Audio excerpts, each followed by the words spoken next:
This is ATD Central Florida, where learning is local, connections are real, and everything we do is guided by one idea: members in mind. Our vision this year is simple: create learning experiences that connect, inspire, and help you grow in real, tangible ways.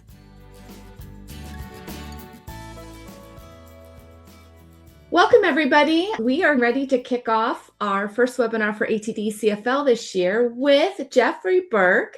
He's going to be sharing with us trends in learning measurement. Before we get started, though, I'm going to go through just a couple things real quick. I just want to remind everybody that this year we are focusing on members in mind. That means all the programs we are providing for you are what you've asked for. And we're going to want your feedback on these programs because our goal is to make sure that everything we're doing is what our members want. I'm going to go through a quick section it's called Did You Know? A few things about ATD. Then Jeff is going to take over. At the end, there'll be a time for some open discussion. But when Jeff is finished, he's going to stay on with us a little bit longer for those of you who want to have a one-on-one or a small group discussion with him. Also, most of you that are joining us know about SIGs. I may have taken that little part out of the end of it just so Jeff has more time with you, but there are some save the dates. So real quick, did you know about our capability model? If not, it's a free assessment on td.org. Go to td.org, take the assessment, find out where your strengths and where you could use more support in your personal capabilities, professional capabilities, and your organizational capabilities.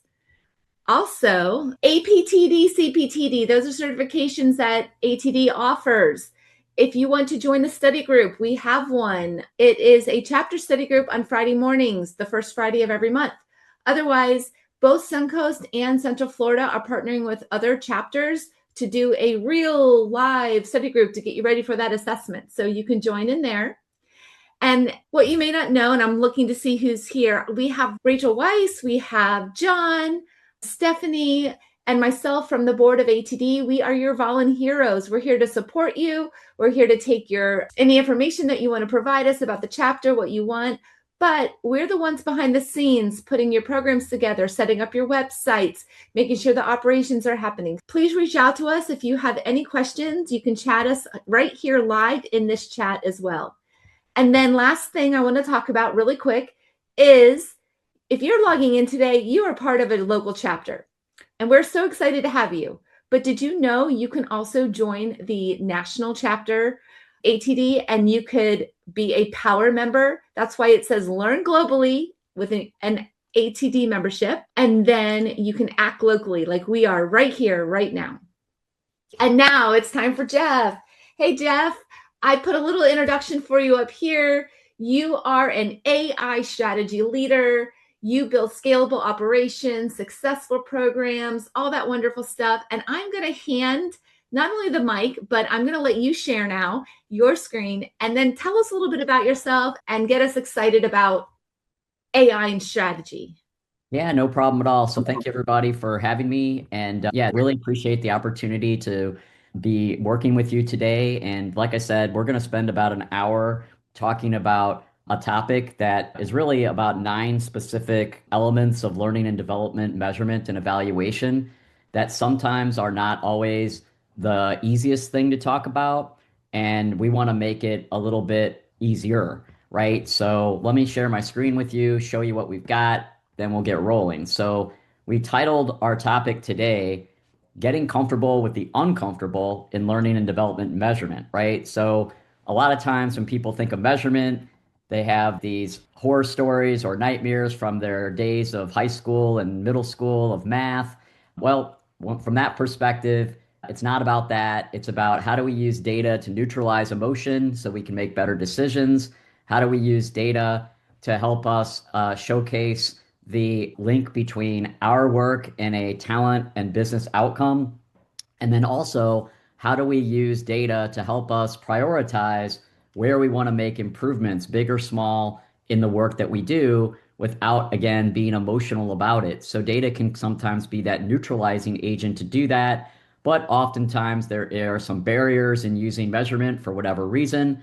I've got 9 reasons today, so we're going to talk about all of those in today's webinar. So let's go ahead and get started, ATD Central Florida. And also, if you do have any questions or need anything at all, I have my contact information at the back. You can go through ATD Central Florida, figure out a way to reconnect to answer any other questions. But if you do have questions along the way, happy to take your questions. I like the format where you have like about an hour to present and then 20 minutes on the call, just debriefing. So we can do that as well.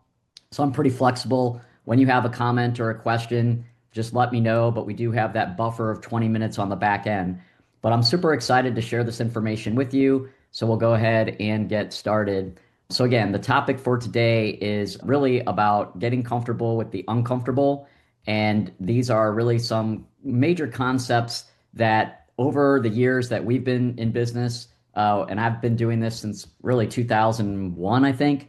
How do we help really overcome some of these challenges? So first, let's start with what are the challenges that I have for today, and then we'll get going. So again, our agenda is 9 specific things. How do we get people to be higher confidence, higher comfort level in these topics? So what are the topics that L&D professionals might be uncomfortable about? Again, I've selected 9. They don't go in any particular order. So for those of you who remember like the late night TV shows where the David Letterman, for example, would do a top 10 list, they got funnier as you go from 10 to 1. My list is in no specific order of that nature. They're not going to get funnier as we go along. They won't get more serious. They're all equally uncomfortable, right? So our goal is how do we make these topics more comfortable? How do we increase our confidence when we are using these concepts and when we are working with our teams, with our stakeholders and others as well, because it applies to all of that. So again, we're going to go through all of these, and they are ROI, benchmarks, self-reported data, the concept of impact indicators, how we handle negative data or data that didn't go so well. Sometimes we want to sweep that under the rug. Also, what about low impact learners? So you thought you were going to make an impact and we didn't. What about the difference between an NPS score and an average? That sometimes gets people caught up. Obviously, the important topic of AI that's really infiltrating everything we do, and it has infiltrated learning and measurement. And then we'll talk about the concept of roughly reasonable versus perfect and precise. Another element that I feel very strongly that we have to get that down pat in our messaging so that we can convey the right message to people, both our team and those outside of our team. So let's get started on these topics. By the way, everybody hear me okay? See me okay? See the screen okay? Just want to do the old technology check so I'm not talking into the atmosphere and nobody sees or hears me. So that's good. I've got lots of thumbs up. Awesome. Let's go ahead and get rolling. So the first concept I think that's important is ROI. So when we think about ROI, that's scary. And oftentimes it could be scary because we don't know how people outside of training are going to react to it. People within training might not believe you can do it. So both of those are false. I believe that if you produce a credible, conservative ROI that is calculated like a financial calculation, a financial person will find it meaningful. I also believe that ROI can be done on training. I'm a big believer in Jack and Patty Phillips of the ROI Institute. They've written over 30 books on the ROI process, their methodology, and I find that what they do is really helpful in helping L&D practitioners. So that's one resource that I would highly recommend checking out and going to. However, having said that, I also believe that the ROI of human capital can and should be compared to other human capital, but you shouldn't benchmark the ROI of human capital to the ROI of other asset classifications like property, plant, and equipment. So I come from, believe it or not, the accounting world. I am a certified public accountant, and in a former life, I spent 7 years building tax returns and audits for Fortune 500 companies. So I know my way around a set of financial statements. And one of the things that I would always ask when I was in finance and accounting to my human resource and learning and development colleagues was, what's the ROI on this investment? Because let's face it, the investments in learning and development, when you think about talent management and people, other than one's salary, learning and development is one of the top investments in people. Therefore, it is a strategic, visible, and costly item. Right now, that item, whether you like it or not, appears on the profit and loss statement. Some would argue the value of people and learning and development should appear on the balance sheet as an asset. Well, we're not quite there today, but at the end of the day, you can calculate an ROI on it. So the thing that you want to do though is not only calculate that ROI, but then benchmark it so that you can compare it in an equal way to other human capital so that when you do show it to a finance person, you're not doing it in a way that it's compared to property, plant, and equipment. And I'll tell you why. Because property, plant, and equipment are your traditional CapEx type of items. And those types of items typically have ROIs, maybe single double digits. But the ROI of human capital, because you can improve the performance of people and people apply that performance, which turns into things like productivity and other business outcomes like sales increases and quality improvements, that ROI tends to be higher because it's got a quicker return. The time to impact and payback period tends to be smaller than on those bigger CapEx charges. Therefore, you're going to find ROI on human capital more in the triple digits, low triple digits, right? So you have to be comfortable enough to explain that to someone like me who's a finance person. And once you explain that to someone like a finance person, and then you give them numbers like you see on the screen, where I'm showing productivity, impact per employee, profit per employee, benefit to cost ratio, ROI percentage, and payback period, you'll notice that I've got a number, which would be my company's number, and then I've got a number right below it, which is our benchmark database. So my company's been gathering tons of data on ROI on human capital for learning and investments. And we not only can compare one company, but then we provide a normative aggregate anonymous benchmark component. And it's a apples to apples comparison. So if I'm talking to a finance person, I'm providing them the context that I just shared, but I'm also giving them our data calculated like we would any other ROI investment, but I'm giving it to them relative to a appropriate benchmark, not against property, plant, and equipment for the reasons I just stated. Again, CapEx, you're going to see ROI 9%, 11%. Great. ROI on human capital, around 110%. The benchmark's 134%. It's like a triple digit thing. But why is that? Because the performance of people with a little bit of training, they start to apply that performance to business outcomes, to talent outcomes. A business outcome is I'm able to process an invoice faster. I'm able to operate my machinery and equipment at a higher level of quality. I'm able to, from a talent perspective, I feel more engaged. I'm going to stick around longer. Those things have a higher return earlier, hence the payback period. Most of the time, the payback period is less than 12 months. So you see 0.91 years, less than a year. You're going to see that as well. So you just have to be comfortable with how you position that. And if you just give them an ROI number and they go off and compare it to property, plant, and equipment, which they're used to doing, your number is going to look really bizarre and out of sorts. So the key with ROI on learning and development is to do it, and it can be done in a very practical, scalable, and repeatable way. These numbers are automatically generated. Nobody has to go off for 6 months into a cave somewhere and figure out how to calculate ROI. We multiply the economic value of human capital, i.e. a person's salary, by the benefit that they might have gotten from the training through simple evaluation collection mechanisms. And we will then take away the cost. We adjust for conservatism. We get a number. That number can then be permutated into these calculations. Because we do that for a lot of companies, big and small, and many different industries, we have the benchmark to provide the point of reference and relevancy. So that's how you get comfortable with something that might otherwise be uncomfortable. But I can honestly tell you, when finance people look at that, number one, they say, great, this is governance, this is stewardship, this is accountability. This is what I want to see. If you've never talked to like an auditor, an internal auditor or an external auditor, and they see a multi-million-dollar budget, they want to know, is there governance, accountability, or stewardship? And how do I know that? I was an auditor.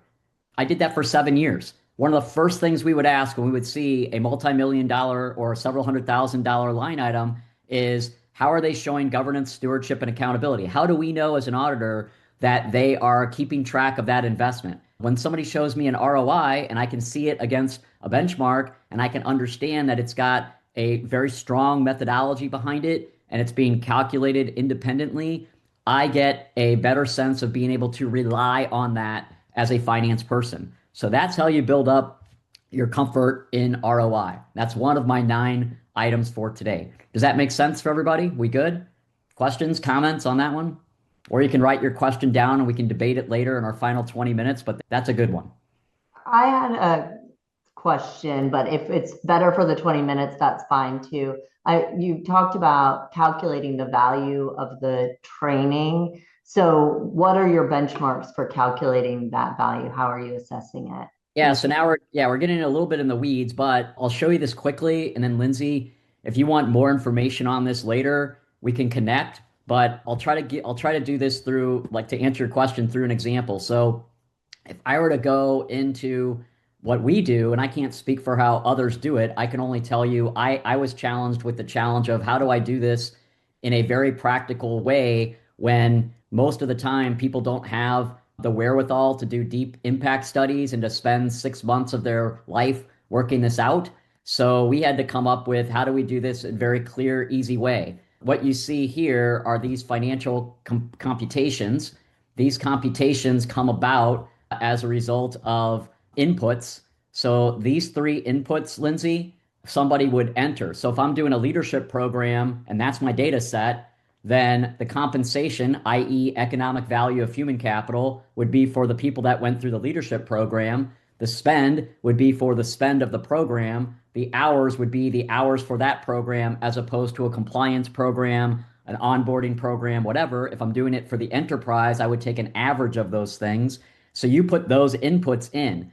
Now, what comes on top of that is we have a series of questions that our clients are asking. And those questions include this value question, which talks about the value of your investment in learning.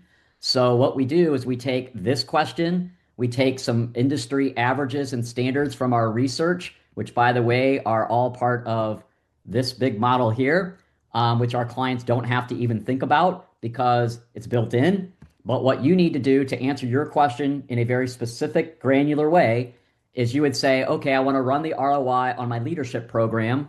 So I would go here and I would simply enter 3 numbers. It would then provide the data back for you for your leadership training relative to that value question, relative to some other standards, and then it would normalize the benchmark against that.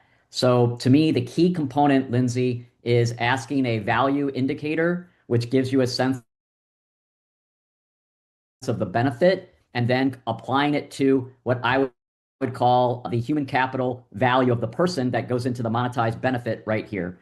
And that's how it works in a 1-minute reaction. But if you want to get into the nitty gritty, we can do that offline, but that's pretty how much it works. And it is very automated. And you can do that on any permutation, any program, any modality, and automatically get that. And then these benchmarks, again, I would recommend benchmarks because they provide relevancy. They help you interpret your data. We'll talk about that later, but it does help. So that's kind of how it works. So it can be very automated and efficient. Does that make sense?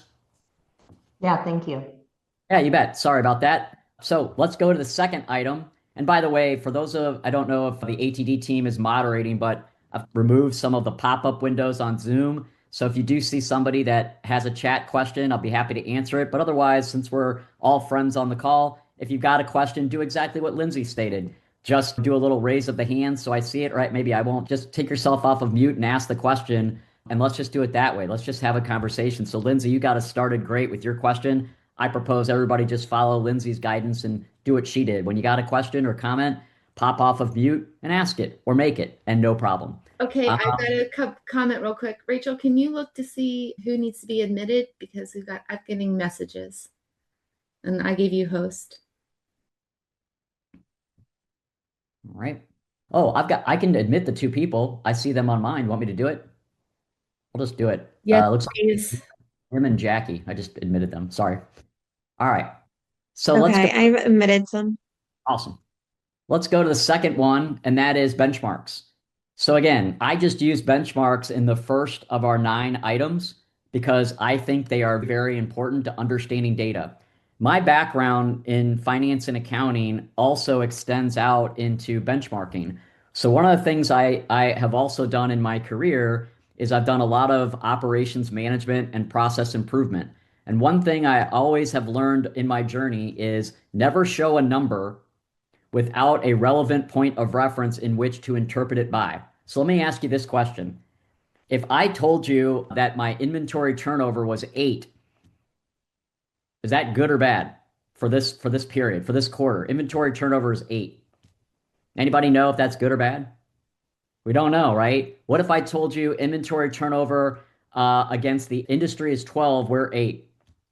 Now we're not so great, right? What if I told you the trend of inventory turnover for our company, we had been at 10, then we went to 9, then we're at 8, we're getting worse. What if I told you that the average of business unit A's inventory turnover was 8, but business unit B in the same company was 15? The one doing 15 is a lot better. My point is that is very true for learning and development as well. If you give a number to somebody and expect them to understand what that means, they might not. Just because you have an average score on an eval of 4.3 out of 5, how do you assume that's good? What if the benchmark for instructor performance is a 4.9, which is multiple basis points higher? That's important. Benchmarking to me helps you do two primary things that you should get very comfortable with your data. Number one, it will give you a relevant point of reference to understand your data. If I don't have a point of reference, I find it very uneasy to be making pretty bold decisions if I don't really understand it. The second thing that it does is it will motivate by example.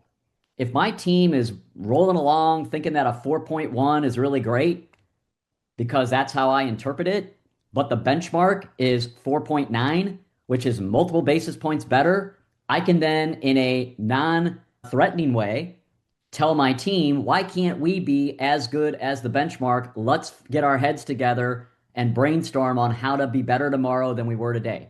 Benchmarks motivate. And the third thing I'll just throw out there as a plus is benchmarks can tell your story of where you have done better than a normative database, so that when you're talking to executives that don't understand learning levels like Kirkpatrick or Phillips, nor do they care, if you're able to say my leadership program outperformed a benchmark on 7 out of 7 variables, that is powerful. So I have a little picture here of the benchmarks, but again, I'll just pop back over because I was helping Lindsay with her question, is if I can access, normative benchmarks where I can immediately go in and help myself to get that data, that becomes very powerful and very important to me. So from that perspective, that's what I want to do, is I want to be able to go in and look at that data. So here, for example, is my data against the normative database, several 100,000 in that database. I'm red against all of these attributes. That should be motivation by example to improve. But I'm green against this one. Great. If I cut it by leadership, wow, my leadership program is actually pretty darn good compared to other high-performing leadership programs. We are holding our own, if not better. So if I'm trying to articulate to my management that we have a best-in-class leadership program, it's not my opinion that's saying that, it's this chart that's saying that. And so what I would recommend you do is, if you don't have external benchmarks, at least gather internal benchmarks. Benchmark one program against another, benchmark one business unit against another, trend your data, do all those things. But having external benchmarks is super powerful, and they can definitely motivate by example. So for another example, look at this onboarding program. It's red on almost every single variable. Why would I fear that? We're going to talk about that later. When I could motivate my team, I can go back to management and say, hey, I'm going to share something with you. We are poor on onboarding people. Look at our data. We need funding. We need people. We need resource investment to fix this program. Benchmarks can do that for you. So do not fear the benchmarks. Use the benchmarks to help motivate and to help showcase your value or lack thereof. And that's exactly what this is saying in terms of something to get comfortable with. And again, if you don't have external benchmarks like I just showed you, use internal comparisons. right? Like, is my leadership program the best performing out of all programs in our company? Great, let's showcase that. Is my compliance program the lowest performing? Let's use that as a way to improve, be better tomorrow than we were today. Let's motivate in a positive way. Any questions on that one before we move on to our third item of things to get comfortable with? But again, to me, this is one of the more powerful things that you can do. I personally would never show a piece of data all by itself. Just like I don't show an inventory turnover number 8 all by itself, you want to show your learning measurement, whether it's a completion rate, an enrollment rate, an eval score, training's impact, a value score, an ROI, like I showed on this slide. You'll notice that almost all of my data has benchmarks because you can't really understand your data without those points of reference with confidence. So to me, I would highly recommend using trends, internal comparisons, external comparisons, and then I'll give you a fourth one. Set a challenging yet attainable goal as a benchmark.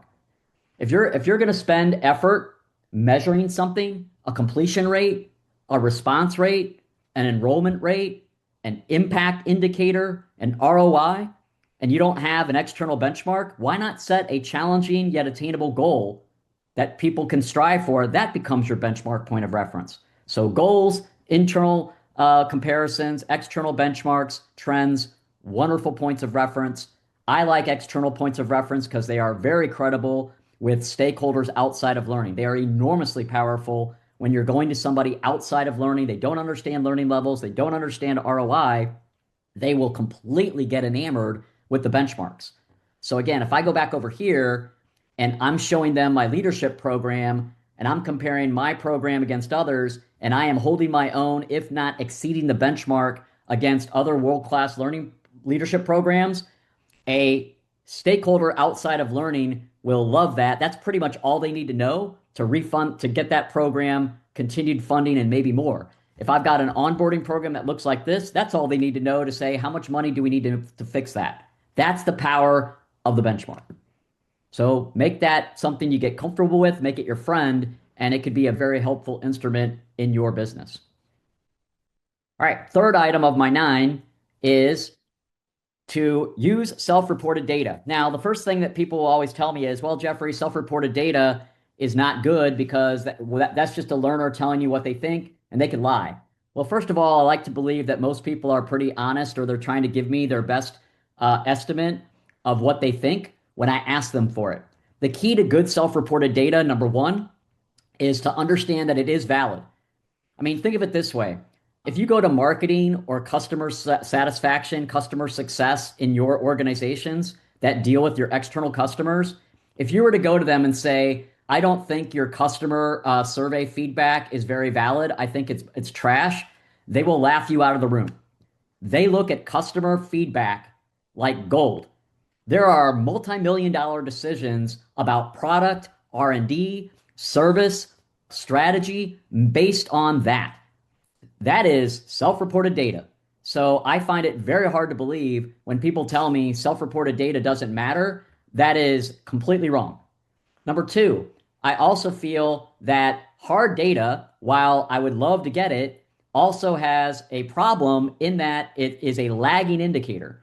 If I want to link learning to sales results, I might have to wait 3 months, 6 months, 9 months, 12 months to get the benefit of those sales downstream.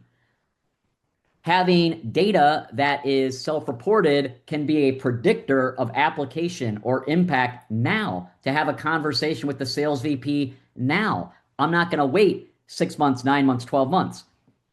In fact,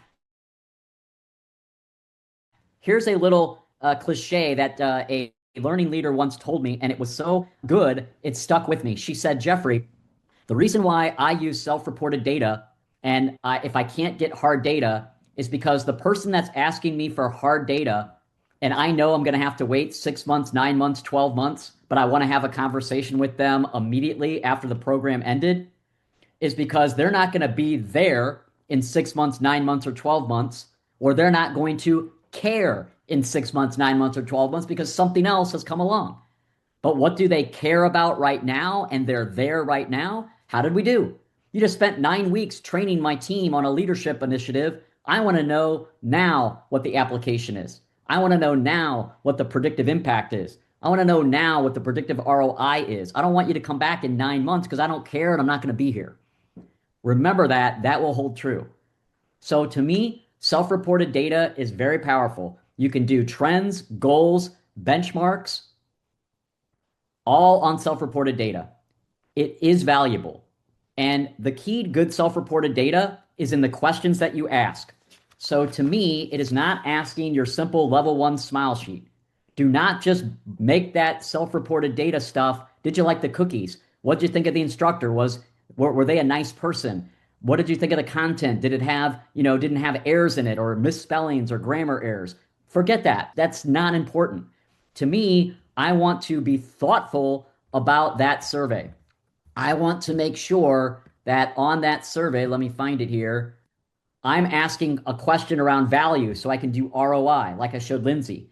Yes, I'm asking questions about instructor, environment, and content, but I'm going to ask a predictive question on capabilities.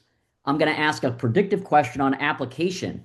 I'm going to ask a predictive question on whether or not that training was useful in your moment of need. We call that fit. I'm going to ask a predictive question on a business outcome like productivity. I might ask a predictive question on a talent outcome, if applicable, around engagement. So I'm stripping away 30 questions about the instructor and the content, and I'm adding questions that are going to help me tell my story immediately, even though it might be self-reported. Because again, those people are there now and they care now, not 6 months from now, not 9 months from now. Questions, comments? And again, let me be clear on this point as well. I am not saying by any means don't go after the hard data. In fact, I would highly recommend it. If I can downstream collect 3 periods, months, or quarters of sales data against a naturally occurring control group, of error rate data against a naturally occurring control group of people that were not trained, and I can have a story to tell, or I can have a trend of things getting better, I would love it. But again, the problem with hard data is not timely, not reliable, not valid, and it is a lagging indicator. You have to tell the story now, unfortunately.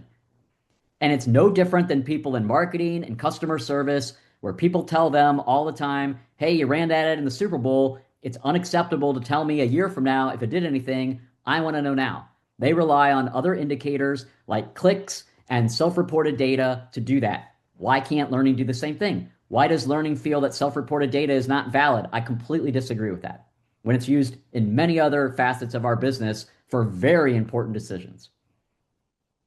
So always get comfortable with that and push back on other people who make that claim. That's just a false argument. The fourth item that I want everybody to think about getting comfortable with is something that I started talking about a moment ago by design, and that is impact indicators. An impact indicator is a predictive indicator on the evaluation where you can understand a skill, a capability, a competency tied to a business or talent outcome, so you have something to talk about earlier versus waiting 6, 9, or 12 months. So that's what I mean by impact indicators. For example, and I'm going to go back over to here. I'm doing a leadership program, leadership excellence. I have a question called engagement right here. That is a talent outcome indicator, engagement. I might go to my stakeholder when I'm designing the leadership program and say, hey, what are you interested in? And they say, well, if I'm sending my top 50 people through a 9-week leadership program, it would be nice to know if they're going to stick around the company and they feel more motivated and committed to stay with the organization. I say, great, motivation and commitment. I'm going to write that down. I'm going to make a question out of that. And on that evaluation, predictively, I want to know on a 0 to 10 how they're doing, and I want them to comment on that. We're going to talk later about net promoter. What if I calculate a net promoter score on that question right there, and the net promoter score was -10? Did we have engagement predictively? No. Do I need to wait 6 months to figure out if we had engagement? No. In fact, I wouldn't want to wait 6 months because the problem is already being identified immediately by asking this question as a predictor. We call these impact indicators. So my company has come up with a series of impact indicators: engagement, culture, onboarding, leadership, specific questions that you can ask. And when you ask those questions and you use those questions appropriately, and you begin to then benchmark those questions, I can get a benchmark on that indicator: engagement, onboarding, sales, productivity. So not only can I use that outcome indicator to help me tell my story internally, I can benchmark it. I can understand, hey, look, the outcome indicator of engagement, that's part of my story of impact. We are exceeding the benchmark. But another component of my impact is my sales, that program, that outcome, not doing so well. So that's the importance of using these indicators. Indicators are merely questions on the eval that are thoughtfully written and thoughtfully collected and then thoughtfully benchmarked so that you can build that into your story of impact as a predictor. So you don't have to wait 6, 9, 12 months and then figure out, oh, it didn't work. Use thoughtful business and talent outcome indicators. Do not fear them. Again, if you use them thoughtfully, you're not creating a lot of problems with surveying and administration, because a survey like this, that question right there, will come on and off of a survey automatically based on what? The content. I don't have Mary or Joe sitting over here in, some survey tool changing surveys every single day, 50 times a day. It should be smart. Modern technology knows. Leadership, I'm going to condition this question for my leadership program. It only appears on leadership programs, not on a compliance program. So you can not have to have 1,000 survey permutations out there, which would be impossible to maintain. You have one survey, but there are multiple conditions coming in and out. If it's a sales content, sales program, I have a sales outcome indicator. A leadership program, I might have the engagement outcome indicator. An onboarding program, I might have the onboarding outcome indicator. It's one survey, but the indicators come in and out. Does that make sense to everybody? So far, so good? All right. How are we doing? We doing okay? Yes? No? Maybe? Am I talking too fast? Too slow? Just right? Where are we at? We good? So I had one more question, Jeff. With that impact indicator, you had said before with the self-reported data, you had described it as like predictive data. So impact indicator sounds like predictive data. Correct. Is the distinction you're making because of the stakeholder that you're involving? Like you're asking other leaders what's the biggest impact you're anticipating, or is it more based on the training? That's how you're drawing the distinction? Actually, neither. It's based upon the timing. So when you call something predictive, that means I'm asking a question like this, but you're gonna tell me it in this engagement question.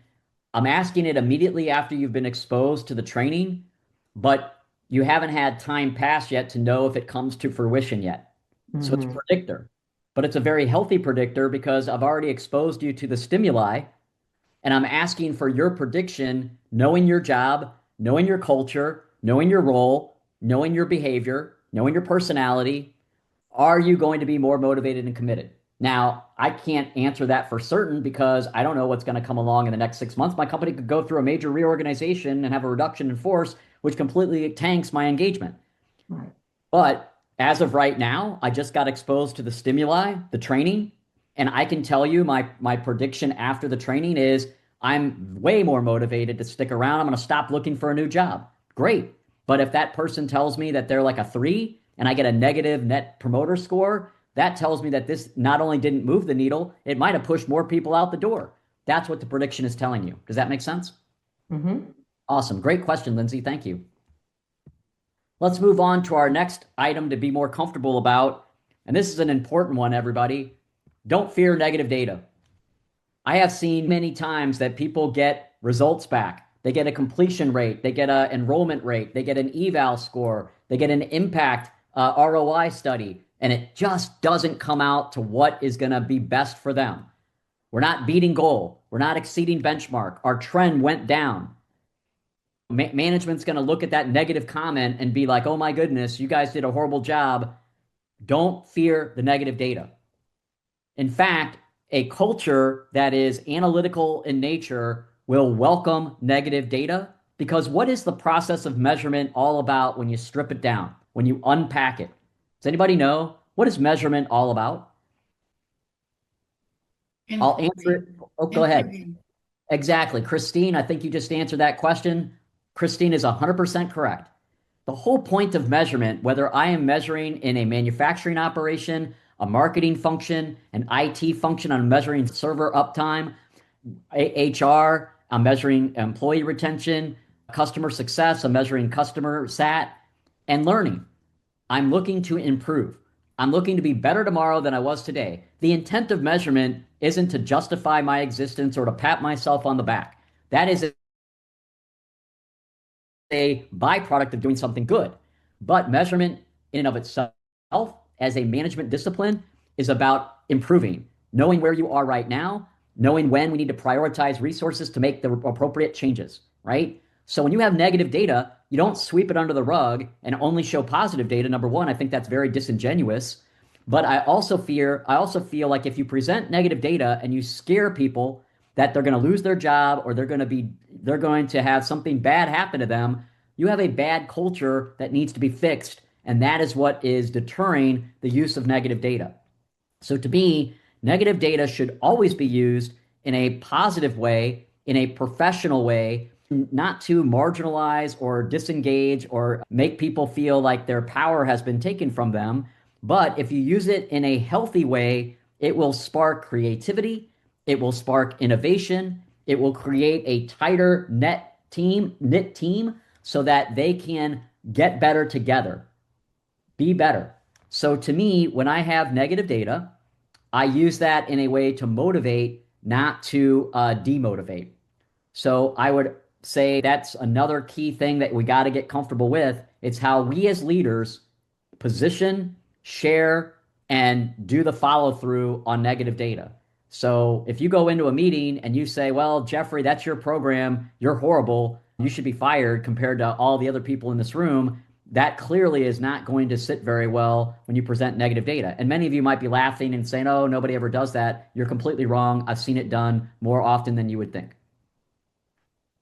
So that is why when people are exposed to that type of negative environment, the next time they see negative data, they're going to be like, nope, I'm going to manipulate the data to make my data go from red to yellow or yellow to green, or I'm just not going to put that out there at all. So you have to have the right culture, which we're going to talk about later, that will allow the negative data to be shared. But the bottom line is, to me, use negative data as improvement opportunity, because that is what measurement at its heart is all about. Christine said it exactly right. The next item that I would recommend is, and we talked about this a little bit, but now I'm going to get into the details, is what we define as a low impact learner. Low impact learners are when you are evaluating every learner and you are tagging every learner by their demographics. So when you do that, you're not necessarily using any personally identifiable information, also known as PII. We collect data at my company all the time. Thousands of evaluations are collected every single day anonymously, but we're able to do a cross-tab analysis by tenure, job function, office location, grade level, any demographic of my learner population, because I have tagged that learner who fills out an evaluation by who they are. Okay, I might not know who they are by email. I might not know who they are by employee ID number. I might not know who they are by employee name. But when they fill out an evaluation, I know how long they've been with the company. I know their grade level. I know their office location. I know their job function. And those can be anonymous to the individual, but they are enormously powerful in creating what we call high and low impact learners. If anybody has been around marketing people, when I use the example of a marketing persona, what does a marketing persona mean? When a marketing person says, hey, everybody, here's the persona of X customer type, what does that mean? What are they using? Does anybody know? Marketing people, they use it all the time. That's how they target their campaigns. Well, I'll tell you, Marketing uses demographics of the customers to create ideal marketing personas. And they know who their target markets are to target very specific campaigns based upon this person has, these type of people have this type of income, they come from this type of family, they come from this type of region of the country, they come from this, we target this ad at them. How do they do that? Demographics. That's exactly what I'm doing here. You must tag every time somebody fills out an evaluation their demographics. You do not need to identify them. They can completely submit anonymously. I'm not taking that away. But I want to know, how many years have you been with the company? What office location are you from? What business unit are you a part of? What grade level are you in? That's anonymous to the individual, no PII. But look at this. If I use a simple crosstab by one of my demographics like job function, can anybody tell me, if I had limited money, time, and people to make an improvement, where is my low impact learner? You know nothing about this chart other than what you see. If you had to make a quick, rough estimate, where's my low impact learner? Is it finance, supply chain, sales, HR, or IT? It's sales. Sales is red. Sales is the lowest score. How do I know that with everybody being anonymous? Because every single learner, and I might have had 100 learners that went through that program, maybe 20 of them came from sales and marketing, maybe 30 of them came from supply chain, maybe the other 50 came from finance, HR, IT. I don't need to know the names of those people. I don't need to collect PII. But I gathered the demographic, and now I'm building, just like marketing, I'm building my profiles of the high and low impact learners. I now know I have a low impact learner in sales and marketing. Does that make sense to everybody? So if you are not tagging your data on an evaluation by demographics like tenure, job function, grade level, you basically are locking your data into like a vault that you can't analyze outside of it, and you have significantly reduced the analytical capacity and power that you can do by failing to capture demographics. And it is so easy to do. You just ask those questions on the eval, and then you cross-tab them on the back end. And with AI will actually tell you your high and low impact learners. We have an AI engine in our system where I could ask the system, who are my highest performing demographics and my lowest performing demographics, so I don't even need to view the report anymore. But you have to have the data collected for AI to do its job. AI is not going to pull it out of the atmosphere. So that's why it's important to tag. I'm going to pause real quick, ask if anybody has any questions on this before I move on to number 7. So the teachable component here, everybody, and this is so easy to do, think about maybe 3 demographics: tenure, job function, office location, or business unit. Ask those and have a short list like of tenure. Have you been here less than a year, 1 to 2 years, 2 to 5 years, 5 to 10 years, greater than 10? That's easy. You build the other demographics similar. Here's an example of job functions. Where are you from in the company? Are you from one of these 5 areas? And you can then get way more power analytically to identify these high and low impact learners. This would tell me, if all these people went through a leadership program, I would tell my instructional designers, and I would say to them, we need more case studies for sales and marketing. We need more examples for sales and marketing. I would tell my facilitator, pay more attention to sales and marketing next time. And if it is a 9-week program and this evaluation data came out after the first 3 weeks, which is the first milestone of a 9-week program, I would tell them that now, so that we can turn those sales and marketing people to green by the time the program is over. Is this making sense for anybody, what I'm saying? Because that's super important. That's how you use the data. And it's not difficult. It's nothing I've ever stated so far in our presentation is using advanced statistics. You don't have to be a statistical guru. I've said nothing about R squared, causation. I've done nothing to that nature. I've never used the word ANOVA, nothing. This is all just basic things, which is what I want. I'm a big fan of be practical, scalable, and repeatable. Don't make it overly complicated. Don't over-engineer it. And I'm not. Let's go to the next one. Again, I'm a big believer in Net Promoter Score.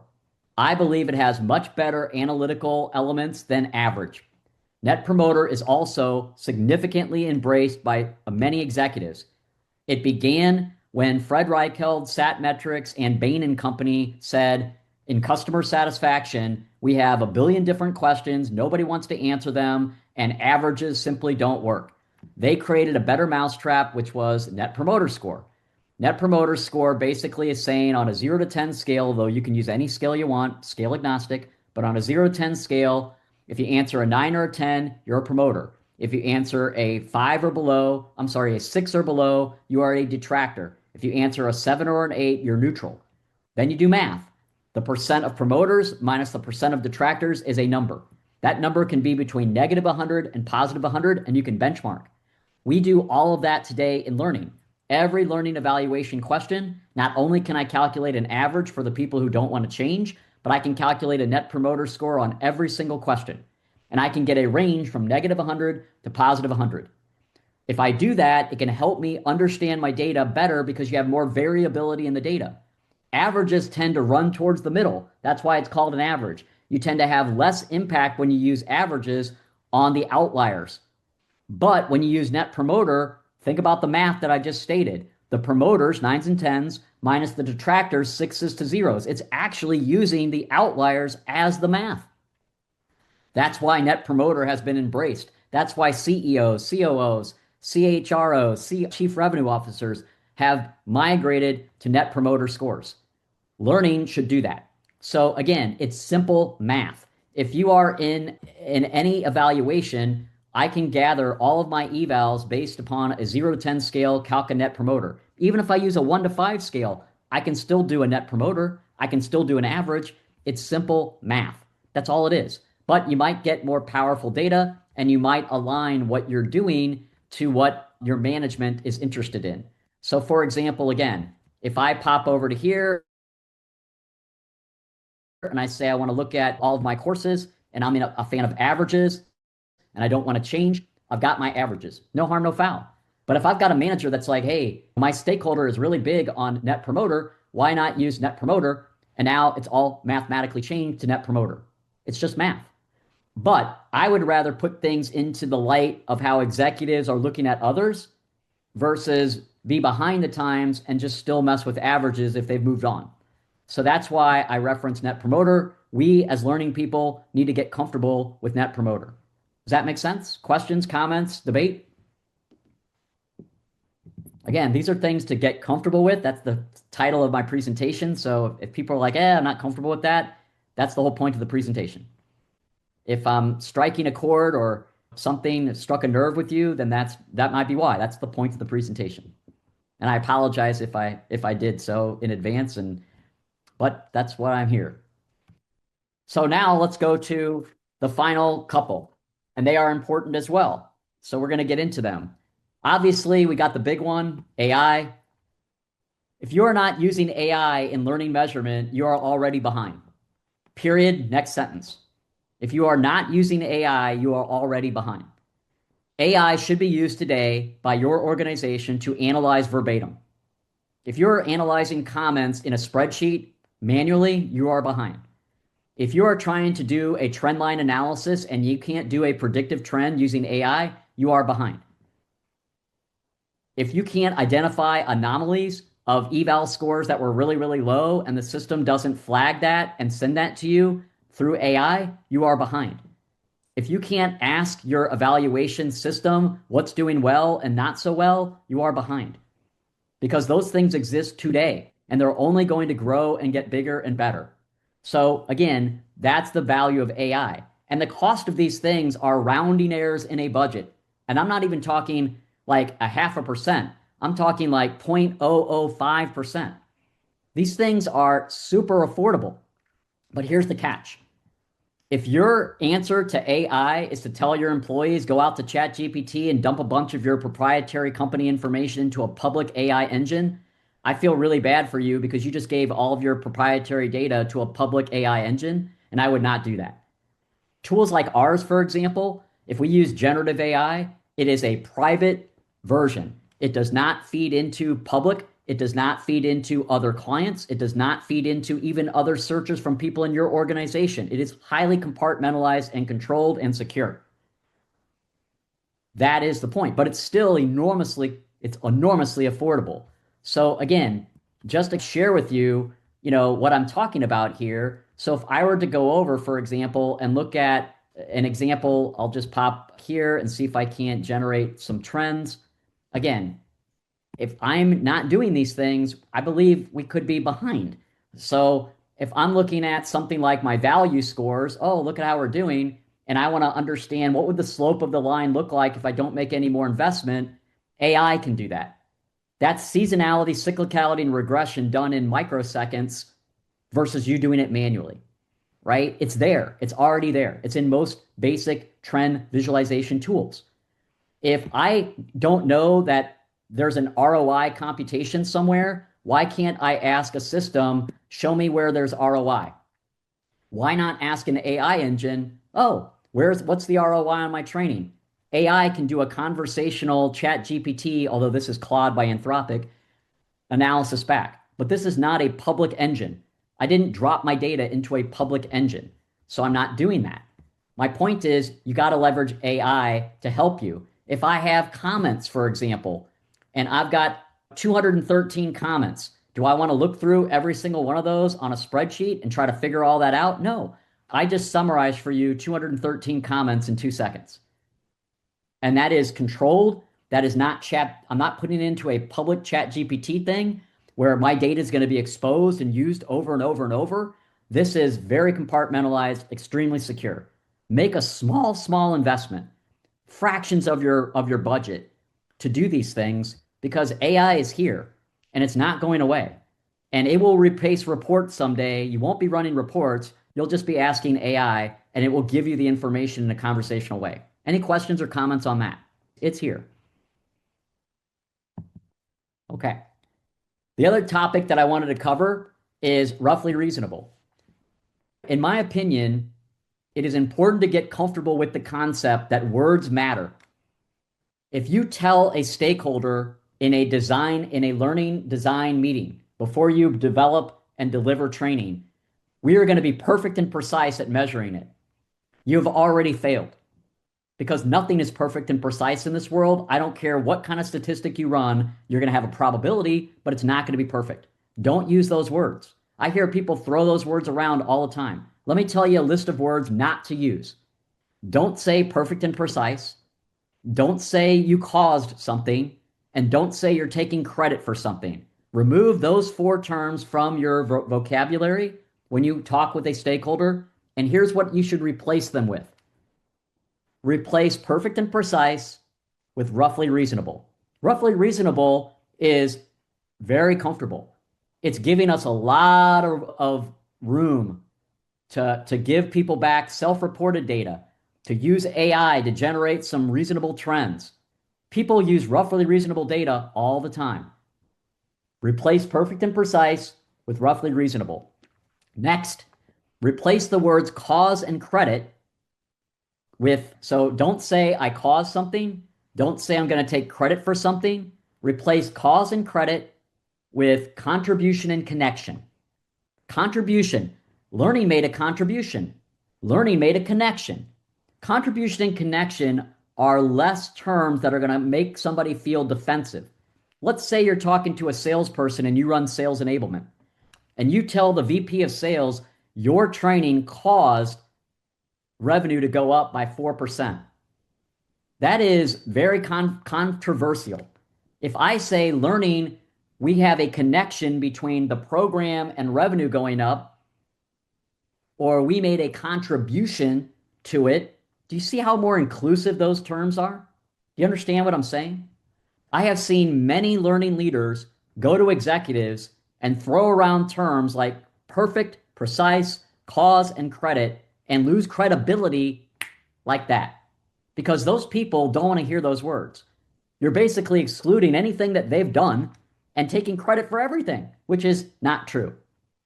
If I use the words roughly reasonable, much better, more collaborative. We're going to lean into that. If I use the words contribution and connection, We're going to lean into that more than cause and credit. Does that make sense to everybody? Hopefully. Yes, no, maybe? Questions on that, because that's important. It's how you message your measurement to your stakeholders. And if you do that the right way, you are going to be much better off downstream when you have the data. So get comfortable using terms like roughly reasonable versus perfect and precise, and contribution and connection versus cause and credit. Questions, comments, anything? How are we doing? I'm going to start to migrate to our networking in just a moment, but I've got one more, I think, to touch upon here. No, maybe not. So I just want to see how we're doing. We okay? Went through AI. So again, I'm sorry, ATD, I went over by 3 minutes, but hopefully everybody got the benefit of these 9 things to get comfortable with. And again, wrapped around all of this, and this is what I wanted to summarize, is culture. Culture can be a soft human thing, but I will tell you, if you don't have a measurement culture, none of these things are really going to matter. And that's why the final thing I'll tell you, you're always welcome to contact me. There I am. But if you go to our public website under research, I have a really great paper on creating a learning measurement culture. If I can find it, I wrote it. I just don't know where we put it. Oh, right there. Creating a learning measurement culture. That would really help you. So if a lot of the things I'm talking about today, you're like, oh, we could never do that here because that's not how our company thinks about measurement, then download the white paper. It'll give you some additional insight. Other than that, I'm going to open it up to the questions. And ATD, I'll turn it back over to you to how we want to facilitate our remaining time together. And thank you, everybody. And if there are no questions, I guess I could yield back my time to you. But this was supposed to be the hour and then about 20 minutes of open networking dialogue. So I'm here for the next, I guess now 15 minutes. So if you want to go back and review anything, happy to do it. If you want to debate anything, happy to do it. If you want to provide a use case, if you're genuinely curious about something, whatever is on your mind, my job here today was really just to give you some things to think about. And I hope that I've simulated some creative insight, if you will. And by the way, ATD chapter, can you remind me where you guys are based? I'm based in Chicago, but where are you based? ATD. Where are you all located? What area of Florida? You say Central Florida, right? Oh, outside of Orlando. Okay. So we are going to be hosting an event most likely in the fall, like October, in Orlando. We've done it in Disney World in 2023 and 2024.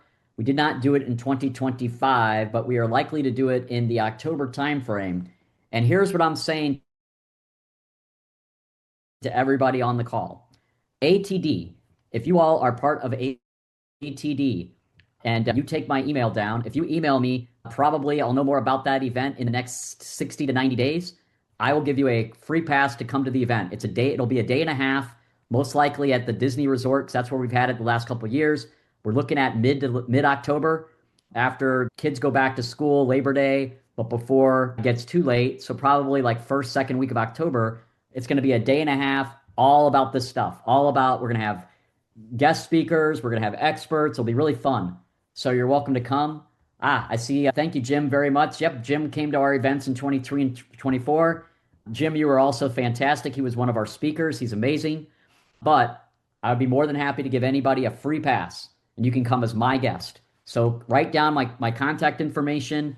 And again, if you email me, probably within the next, I would say within the next 30 to 60 days, we are going to lock it in. And I would be happy to just register you. And if you're local, you don't even have to travel. You can just drive on over. You'll have free parking at the resort. And we would love to have you as our guest for a day and a half of just drilling into this stuff. It's a lot of fun. And thanks, Jim, for the credibility there. I didn't even see you on the call, but so nice to see you. I hope you were doing well, Jim Donadio. Any other questions, comments, observations, anything I can do? Again, that's my contact information, so maybe you're a little shy and you don't want to ask a question on the call. There's my information. You can ask me that question there. And again, everything that I talked about, and this is important to everybody on the call, everything that we do as a business is practical, scalable, repeatable for professional learning operations. We do not do things that are one-offs. We do not do things that are going to be complex and cumbersome.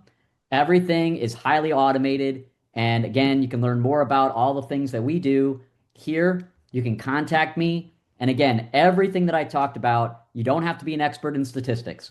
You don't have to be an expert in basic measurement. You just have to think through it and do it the right way, get comfortable with the uncomfortable.